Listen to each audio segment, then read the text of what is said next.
Thank you, Mr. Chair, and Secretary Kennedy, thank you for being here. I'd like to start by talking about the current measles outbreak, which I know is a concern for all of us here today. 2 children in Texas have tragically died from measles this year, the first children to die from measles in our country in more than 20 years. Measles is almost completely preventable with the measles vaccine.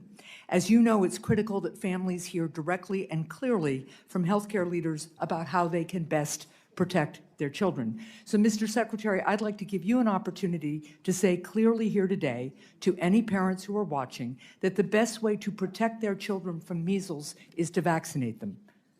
Yeah, I've said that the best way to stop the spread of measles is through vaccination. But I would say this.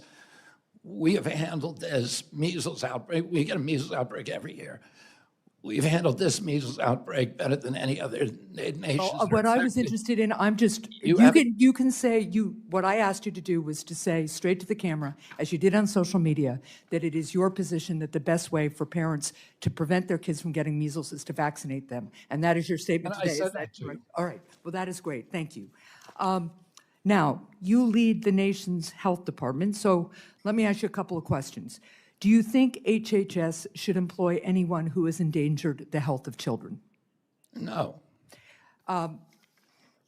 You hired David Geyer to lead autism research at HHS, an individual who fraudulently posed as a doctor and gave dangerous medications and medical tests to children with autism. According to the state of Maryland's investigation, David Geyer, who has no medical license or training, gave hormone blocker injections to children with autism who were as young as 8 years old, which the Maryland Board of Medicine said poses a substantial risk of harm. Secretary Kennedy, yes or no, will you fire David Geyer?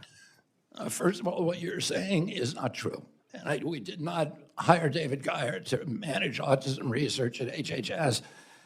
So what is his job? What is his job then? You just said some very defamatory things about a person who, by the way. So let me just be clear for the record. Those charges, Senator, I am going to correct the record on this. Let me tell you what the record says, and then I will hear from you. Last week, when Mr. O'Neill was here in his confirmation hearing, I submitted for the record the charge that the state of Maryland laid out. Now, if you'd like also for me to submit to the record with unanimous consent today the findings of the state of Maryland, which fined him $10,000 for practicing medicine without a license. He does not have a medical license, and for providing and instructing and giving children hormone blockers. That is what the finding of the Maryland Department, the state of Maryland, its medical licensing board was. And I'll submit that for the record, I hope with unanimous consent. I'm assuming that you don't know what I'm about to tell you, or you wouldn't say something that was so dishonest. You may or may not know that David Geyer sued the American I do know that. I do know that. That doesn't change the findings, nor does it change the experience of the parents who testified. That finding was reversed by a court, and he was awarded $5 million. That is not true. Now, let me ask you, so I just want confirmation. David Geyer is still at HHS. I wrote you a letter about this a month ago, and you have not responded. Well, I apologize for that. That's our bad, and I will respond. But David Geyer is not managing autism research. So what is his job? What is his job at HHS? This is somebody who gave parents the impression that he was a doctor and gave hormone blockers to children as young as 8, telling them that hormone blockers would somehow magically help their kids with autism. His father His father is a doctor, but he is not. And his father was not in the room and did not, and he faked his father's signature according to the State Board of Medicine. And that ruling was overturned by a court. So what you're saying is just wrong. It's just a lie. And they were actually, the court said that the Maryland Board of Physicians was guilty of actual malice in fabricating those charges against David Geyer. Well, we will pursue this. And I will submit for the record. So do you want to know why we brought David Geyer in? Sure. Because it wasn't to run autism research. In 2002, the CDC runs a vaccine safety data link, which is supposed to be the vaccine information for the biggest HMOs that are supposed to allow CDC to have a surveillance system for vaccine injury. It's a backstop system. The CDC will not let any physicians in there to look at it or any scientists, independent scientists. He's neither a scientist nor a physician. Right. Congress ordered CDC to open it to the Geyers. So they are the only scientists who have ever been in there. But again, Mr. Geyer is not a scientist. Thank you. Independent scientists. Okay, Senator Hassan's time's expired, but before we move on, did you have a unanimous consent request that I heard in there, Senator?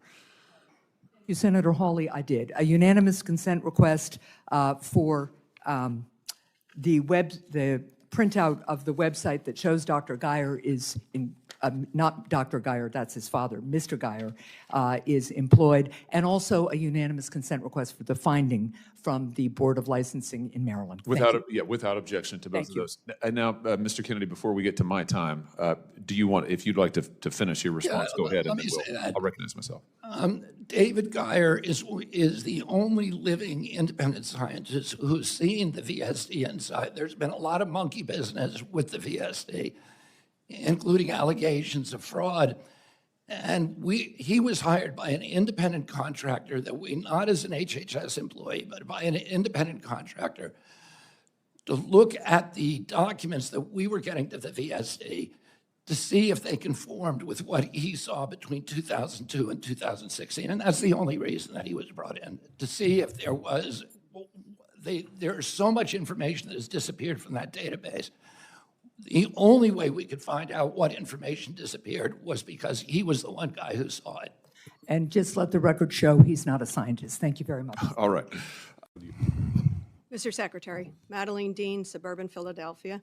Thank you for being here. I want to read the very first sentence of your written testimony, which you have submitted. The mission of the Department of Health and Human Services, HHS, is to enhance and protect the health and well-being of the American people.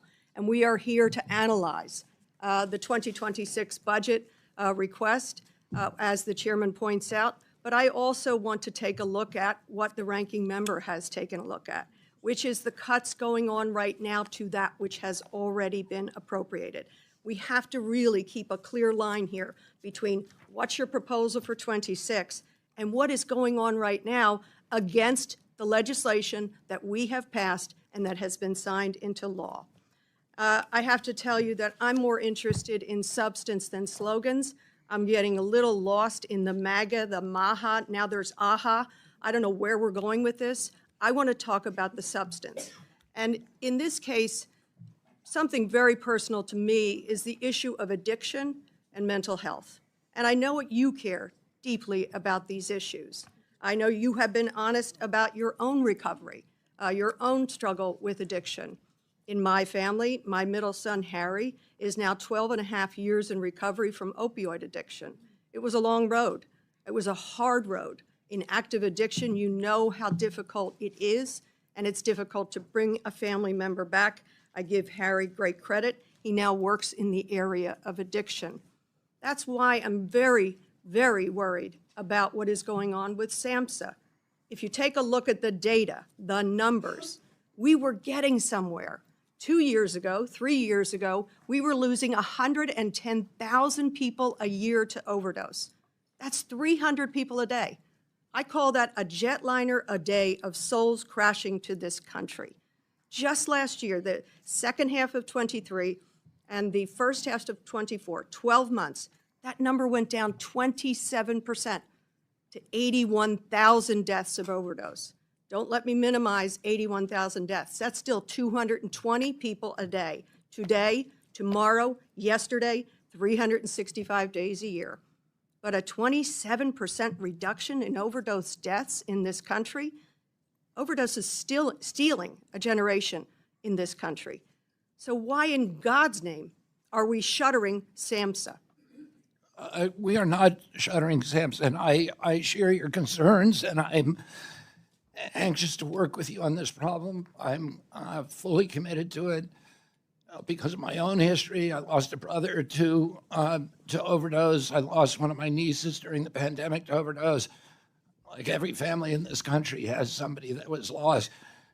As you point out, we were losing, I think, 3 years ago, 106,000 American kids.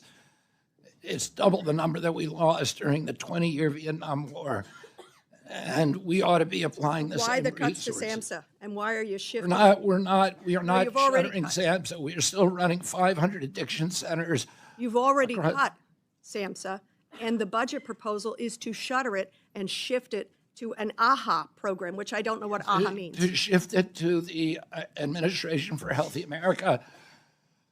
We're shifting a is lot that- of the chronic disease programs out of CDC into a center that will address chronic And you and I disease. agree that addiction is overdose is a public health epidemic in this country. Yes. Then why would we, when we are finally seeing some success, bury that success, put it in an AHA program, which, by the way, logically doesn't make any sense. We have to now rehire people and figure out what their roles will be within AHA. Why wouldn't we analyze the data that shows we just saved 20+ thousand lives in the course of 1 year? This matters in my district. I have buried way too many kids to overdose, to fentanyl poisoning, by the way. You don't have to be an addict. You can just be poisoned by fentanyl. Why in God's name are this administration wants to shutter it? We know that. And shift it into AHA. Why would you do that? They don't want to shutter. What we want to do is we want to shift that function into a place where we're going to be able to administrate it more efficiently, and that's all. What analysis was done? Can you show us the study that led you to the decision, shutter SAMHSA, shift it, we call that shift and shaft in my old days as an appropriator in Pennsylvania, shift it over here, throw it in a block grant program, and good luck. What's the analysis that you did that said, whatever SAMHSA was doing with harm reduction, by the way, with making naloxone available, with training for naloxone, I literally carry this with me every day. I want to normalize the life-saving capacity of naloxone, and you guys want to bury it in AHA. Oh, we want to provide naloxone, Narcan. We want to make sure that addicts have every option. You're eliminating the training for that. Suboxone to methadone and to Medicated 12-step programs to inpatient, outpatient. You're We run zeroing them 500 out. we run 500 addiction centers. We're not going to stop doing that. My agency will still do it. Are you looking at? It's shifting to a subdivision where we can operate it more efficiently with other chronic diseases. But do you realize that? CDC is going to do infectious disease, which is why we created it. It had mission creep, and it was operating with Mission creep as it was saving lives? mission Mr. creep. Secretary, I beg of you, talk to these families. You know these families. You are these families. Help us save more lives. Don't shift it and shaft it. Mr. Clyde.